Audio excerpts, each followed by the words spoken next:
Kung tatanungin kita ngayon kung ano ang gamit mong cellphone, malamang ang isasagot mo sa akin ay iPhone, Samsung o kaya naman mga sikat na Chinese brand gaya ng Xiaomi, Vivo o kaya naman ay Oppo.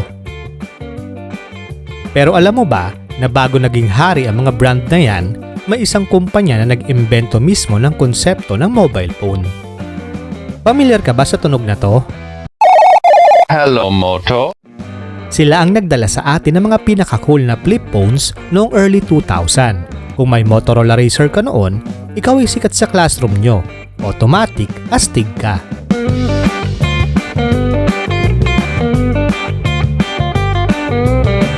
Pero ang tanong, ano ang nangyari? Bakit bigla silang nawala sa radar ng marami?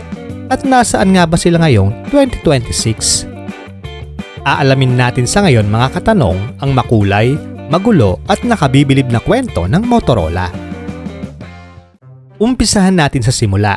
Hindi naman talaga Motorola ang orihinal na pangalan ng kumpanya.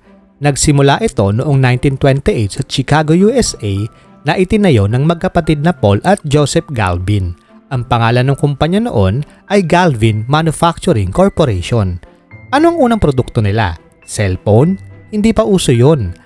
Ang ginagawa nila noon ay mga battery eliminators, isang device na nagpapahintulot sa mga lumang radyo na isaksak sa kuryente sa halip na umasa sa baterya.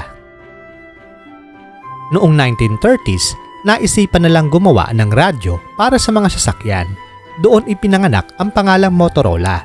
Galing ito sa dalawang salita na motor para sa kotse at ola na sikat na hulapi o ending noon para sa mga sound equipment gaya ng Victrola. Sobrang sikat ng car radios nila kaya noong 1947, pinalitan na nila ang buong pangalan ng kumpanya sa Motorola Incorporated. Fast forward tayo. Alam nyo ba na ang Motorola ang gumawa ng mga walkie-talkie na ginamit ng mga sundalo noong World War II? At ang mas matindi, noong lumapag si Neil Armstrong sa buwan noong 1969, ang transmisyong ginamit niya para sabihing, "It's one small step for man, one giant leap for mankind." ay dumaan sa transmitter ng Motorola.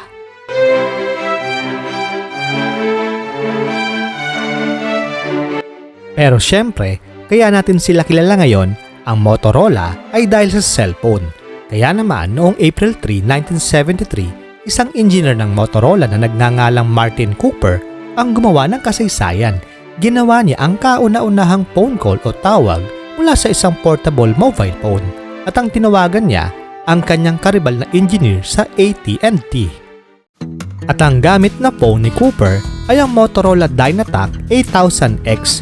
Mukha siyang brick o pampukpok ng pako sa sobrang laki. Tumitimbang ito ng mahigit sa 1 kilo at kailangan mong i-charge ng 10 oras para lang magamit sa loob ng 30 minutong tawag. At ang presyo, halos $4,000 na sa pera natin ngayon ay 100,000 piso. Kung iisipin, ito ay tila imbensyong pangmayaman lang talaga. Ngunit ang tunay na pagsabog ng Motorola sa pop culture ay nangyari noong 2004 nang ilabas nila ang Motorola Razr V3. Napakaganda ng phone na ito mga katanong. Sobrang nipis, gawa sa aluminum, may futuristic na keypad at ang pinakamaganda dito ay natitiklop ito o isang flip phone. Nakabenta ang Motorola ng mahigit sa 130 milyong unit ng Razr V3 at tinatayang silang hari ng mundo noon.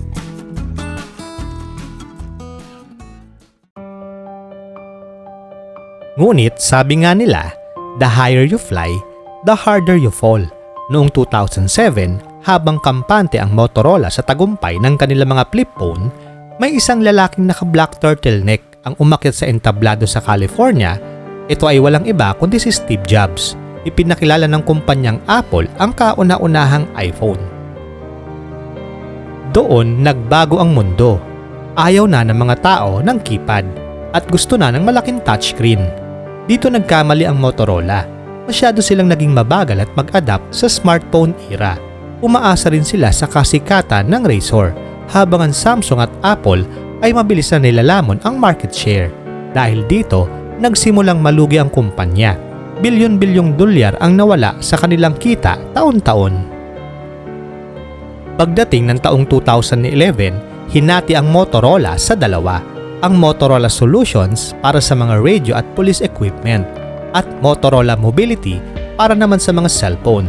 Taong 2012, binili ng Google ang Motorola Mobility sa halagang $12.5 billion para makuha ang kanilang libo-libong patents.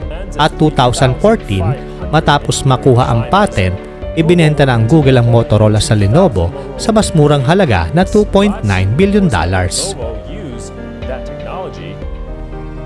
Kung iisipin, para silang naging bola sa basketball na ipinapasa-pasa sa iba't ibang kumpanya para lang mabuhay ang kanilang cellphone division. Tuluyan na bang nawala ang Motorola sa merkado? Isinuko na ba nila ang laban? Ang sagot ay hindi. Sa katunayan, unti-unti silang gumagawa ng napakalaking comeback ngayon. Sa ilalim ng pamamahala ng Lenovo, nag-iba ang diskarte ng Motorola. Hindi sila nakipagyera ng direkta sa pinakamahal na flagship phones ng Apple. Sa halip, tinarget nila ang tinatawag natin na value for money at ang natatanging disenyo. Gumawa sila ng mga abot-kayang Android phone na may malalaking baterya at malinis na software. Dito sila muling minahal ng masa. Ginamit nila ang nostalgia. Ibinalik nila ang Razr pero saan yun ang isang modernong foldable smartphone. Maraming tech reviewers ang nagsasabi na pagdating sa flip style na foldable phones, ang Motorola na ang nagbibigay ng pinakamatinding laban sa Samsung Galaxy Z Flip.